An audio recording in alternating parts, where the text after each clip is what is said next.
네, 평론가 조우석입니다.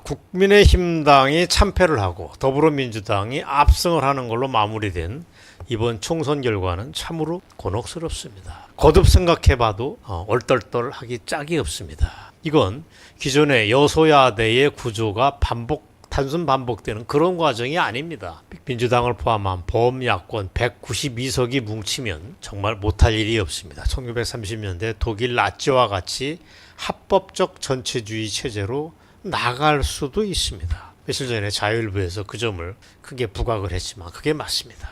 즉 이재명 등이 억지를 부리고 난리를 쳐서 나라를 도둑질해가는 상황이 벌어지는 게 아니고 국민들이 원해서 국민들이 거기에 동의를 해줘서 제2의 나치처럼 대한민국이 민주당이 변질되는 아찔한 상황이 올 수도 있습니다. 국민들은 원치 않는데 이재명이가 장난을 마음대로 치는 게 아니고 국민들이 그렇게 하라고 이재명의 방댕이를 밀어준 결과가 이번 총선이라고 얘기할 수 있는 것입니다. 자, 그걸 염두에 둔 채 정말 개운치 않은 대목이 따로 있습니다. 조국혁신당 돌풍을 생각해보면 정말 머리 아픕니다. 그 당은 이번에 비례정당 투표에서 687만 4,278표를 득표했습니다. 비례정당 투표에서 무려 24.6%를 득표를 했습니다. 어마어마합니다. 무려 12석을 얻었습니다. 창당한 지 한 달을 살짝 넘겨서 22대 국회의 원내 3당으로 뻘떡 일어선 것입니다. 자, 이러면 이게 조국의 인생에 어떤 영향을 줄 건가? 한국 정치에 어떤 영향을 줄 건가가 누구나 예의주시해야겠지만 제가 미리 오늘 이 방송에서 밝히겠습니다. 당대표 조국이가 이끄는 그 조국혁신당은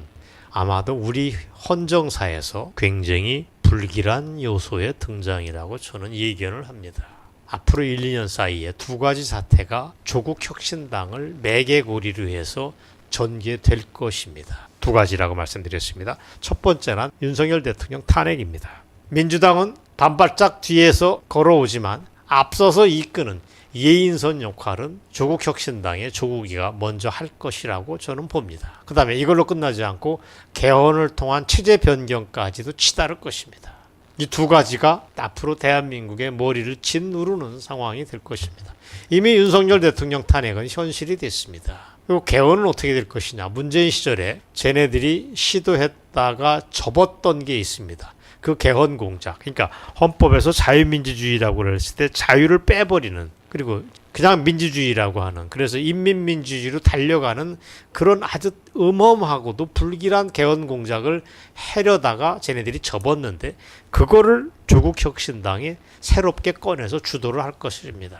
그래서 사실상 좌익의 나라로 달려갈 거라고 봅니다. 조국이가 틈만 나면 떠들고 있는 60을 끝내고 제7공화국으로 가자라고 하는 얘기가 바로 그 얘기입니다. 공화국이라고 하는 건 헌법 구조가 바뀌어야 되는데 지금 쟤네들은 7공화국 얘기를 틈나면 펼치고 있습니다. 그걸 하면 마치 좋은 세상이 펼쳐질 거라고 떠들지만 그렇지 않습니다. 그런 걸 두루 염두에 두자면 박근혜 시절인 2016년 탄핵 정국이라고 하는 건 예고편에 불과하다는 생각을 하지 않을 수가 없습니다. 8년 뒤인 지금 펼쳐질 그야말로 무시무시한 드라마는 한반도 상황을 끝장낼 수 있다. 이른바 엔드게임이 될 수도 있다라고 저는 보고 있습니다. 저는 조금 비관적입니다. 그렇게 비관적으로 봐야지 대응을 잘할 수 있기 때문에 그렇습니다. 대한민국 앞날에 대한 저의 비전은 변함이 없지만 그러나 움직이는 상황이 불길하면 불길한 대로 대응을 하자, 이런 뜻입니다. 실은 그러한 분석을 담은 칼럼을 저는 트루스 가디언이라고 하는 괜찮은 매체에 엊그제 칼럼을 실었습니다. 자, 그걸 한꺼번에 보시겠습니다. 이번 총선에서 조국이라고 하는 정치적 사생아가 탄생했다라고 하는 경고의 칼럼이었습니다. 그런데 문제는 이걸 준비하면서 새삼 놀랬던 게 하나 있습니다. 조국혁신당이 눈에 띄게 호남 지역에서 많은 득표를 한 게 사실이지만 그 당이 서울 강남을 포함해서 상대적으로 잘 사는 동네, 집값이 높은 곳, 그리고 정부 세종청사와 가까운 세종시에 있는 그 공무원들로부터 지지를 많이 받았다는 점입니다. 잘 사는 사람들, 대한민국을 지키는데 앞장서야 될 공무원 애들이 조국혁신당에 표를 기꺼이 던졌다. 물론 호남이 많이 던졌지만 호남과 잘 사는 사람들, 공무원들이 합세해서 조국이라고 하는 정치적인 사생활을 만들었다. 그것이 문제입니다. 아까 말씀드렸듯이 강남을 포함해서 세종시에서는 더불어민주당의 비례정당인 더불어민주연합보다 더 높은 득표율을 조국혁신당이 가져갑니다. 그래서 오늘 그거를 분석해 보고 싶습니다. 즉 조국혁신당에 표를 던졌던 687만 명이야말로 우리가 옛날부터 얘기했던 강남 좌파의 몸통이라고 저는 봅니다. 강남 좌파 했더니 조국혁신당에 표를 던졌던 700만 가까운 사람들이야말로 바로 아무 생각 없이 사는 거는 근사하게 살지만 막상 표를 던지는 거는 좌익에 표를 던지는 그런 이중인격자 강남 좌파의 모습이라고 하는 걸 우리가 재확인할 수 있습니다. 그런데 조국이가 누굽니까? 조국 생기긴 멀쩡합니다. 키도 뭐 180 전후가 된다고 그러고 생긴 것도 영화배우 못지않게 생겼습니다. 조국이가 옛날에 했던 싸가지 없는 말 중에 하나 이런 게 있습니다. 자기의 외모가 대한민국을 바꾸는 데 도움이 된다면 자기는 기꺼이 활용하겠다 뭐 이런 얘기도 합니다. 저는 조국의 외모가 나름 번듯하게 생겼지만 기분이 편안한 얼굴은 아닙니다. 뭔가 개운치 않은 얼굴입니다. 구체적으로 말씀드리면 어떤 싸구리 허세 이런 게 쩔은 얼굴입니다. 보면 기분이 나빠집니다. 저는. 근데 대한민국에는 저 같은 사람이 있는 게 아닌 모양입니다. 더 많은 사람 700만 가까운 사람들이 조국을 보면 행복해지고 그래서 표를 던지는 게 이번에 총선에서 드러났습니다. 그런 사람들이 표를 던진 조국이가 어떤 인간입니까? 한마디로 얘기해서 파렴치한 가족 범죄의 중심에 있는 인물입니다. 이런 사람한테 표를 던지고 싶습니까? 이런 사람한테 대한민국의 미래를 의탁하고 싶은 게 강남 좌파의 본심입니까? 그리고 조국이는 전향을 하지 않았습니다. 여전히 좌익의 분위기를 가지고 있는 막바지에 있는 그러나 퇴물이라고 보시면 됩니다. 좌익 끝물, 좌익 퇴물이라고 보시면 됩니다. 그는 옛날부터 내가 산호맹 출신이라는 걸 자랑하지 않지만 부끄러워하지도 않는다라고 하는 말도 반복해서 한 바 있습니다. 이게 무슨 얘기입니까? 나는 젊었을 때 정말 철없던 시절에 했던 산호맹에 대해서 자부심을 품고 있다는 얘기입니다. 자랑하지 않는다는 얘기는 해뻥입니다. 여전히 산호맹의 사회주의에 대한 확신을 가지고 있다고 하는 걸 이 발언에서 했다라고 우리는 해석할 수밖에 없습니다. 실제로 2018년입니까? 인사청문회장에서 조국이 이렇게 얘기하면서 사회주의도 민주주의 범위 안에 있다. 이게 무슨 헛소리입니까? 이게 무슨 개소리입니까? 우리가 언제 그걸 인정했습니까? 조국이라고 하는 덜 떨어지는 운동권 퇴물이 뱉어내는 말에는 1%의 진실도 없습니다. 어떻게 사회주의가 민주주의의 범위에 있습니까? 그리고 무엇보다 조국은 누구냐? 조국 사태의 주인공입니다. 문재인이가 하도 그렇게 역겨운 인물인 그 자를 끼고 놀다 국민들이 너무도 역겹고 분노를 한 나머지 광화문에 몰려들었습니다. 그래서 수백만 명이 물결을 이뤘답니다. 그게 2018년 광화문 태극기 물결입니다. 지금 스튜디오 뒤에 있는 배경이 바로 그때 사진을 가지고 만드는 영상입니다. 그런데도 이번 총선에서 조국혁신당이 전국적 지지를 고르게 받았다고 하는 것은 정말 우리를 답답하게 만듭니다. 미쳤다, 얼빠졌다 라고 표현을 할 수밖에 없습니다. 이걸 대체 어떻게 봐야 될까는 문제 중에 문제입니다.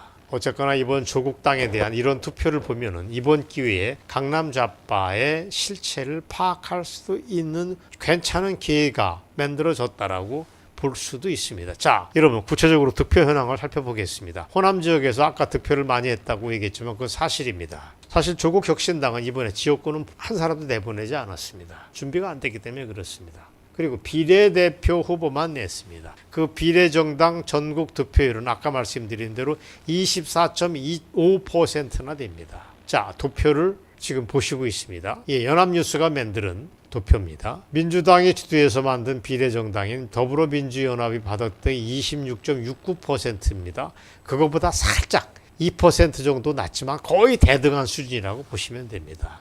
득표만으로는 당당 3위입니다.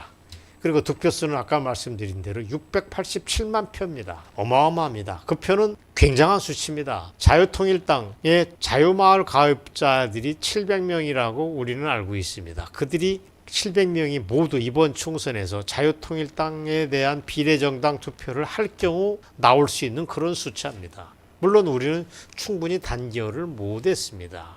그렇지만 정말 아무것도 한 바 없는 조국혁신당은 이름만 내걸고 687만 표를 땡겨온 곳입니다. 자, 구체적으로 살펴보면 호남에서 광주, 전남, 전북의 득표율이 각각 40%입니다. 고르게. 광주 47.72%, 전남 43.97%, 전북 45.53%가 됩니다. 그러니까 전국에서 조국혁신당이 받았던 득표율의 거의 더블이라고 보시면 됩니다.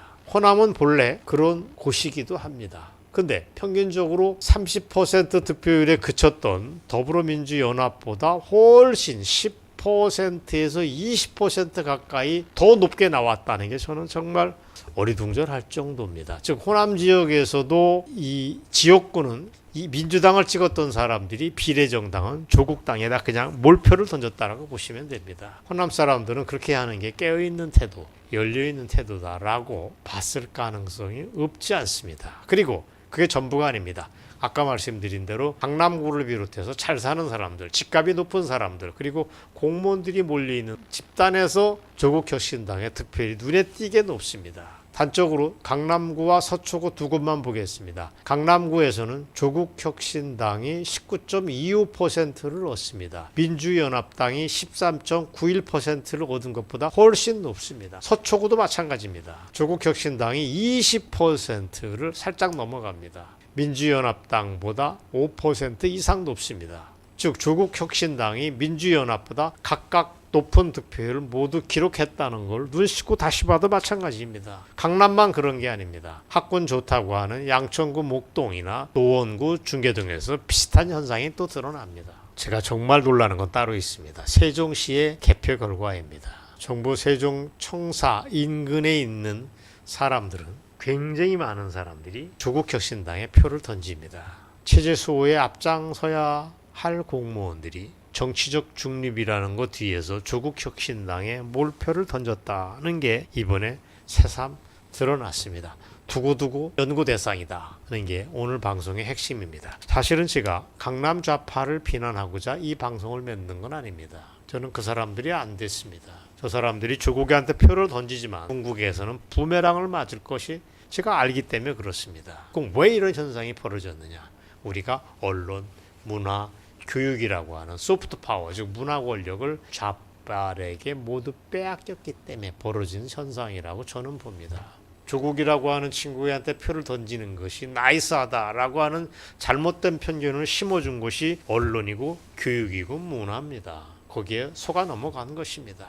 반복하지만 대한민국의 덕을 보고 잘 사는 사람들이 엉뚱하게도 대한민국을 부정하는 세력에게 표를 던졌던 것입니다. 거대한 정신 착란이다라고 저는 봅니다. 저는 이게 선거 민주주의의 함정이라고도 봅니다. 1인 1표를 던지는 시스템에 맨듯 덫이라고 볼 수밖에 없습니다. 유권자들의 선택이라는 게 이렇게 종종 어리석습니다. 그래서 민주당에 지나치게 표를 많이 주고 그 사람들이 독일의 나치처럼 될 가능성을 열어둔 것입니다. 근데 민주당이 정상적인 정당입니까? 우리가 알던 온건 개혁 정당이 아닙니다. 위헌 정당에 가깝습니다. 그 점을 자유민주당이 총선 전에 공격을 했는데 그게 맞습니다. 하지만 민주당보다 더 위험한 게 조국이가 당대표로 있는 조국혁신당이다. 그런 당이 저렇게 몰표를 받고 제3당으로 부각된 거는 대한민국의 앞날에 아문을 던져준 거다라고 저는 말을 하고 싶습니다. 이게 어떤 현상을 가져올까를 예의주시하자. 그리고 여기에 표를 던진 700만만 가까운 강남 좌파를 어떻게 정신을 차리게 할 건가 하는 문제에 대해서 우리가 진지하게 생각을 해보자 는 제안까지 오늘 이 방송에서 던졌습니다. 오늘 준비한 방송 여기까지입니다. 경청해 주셔서 감사합니다.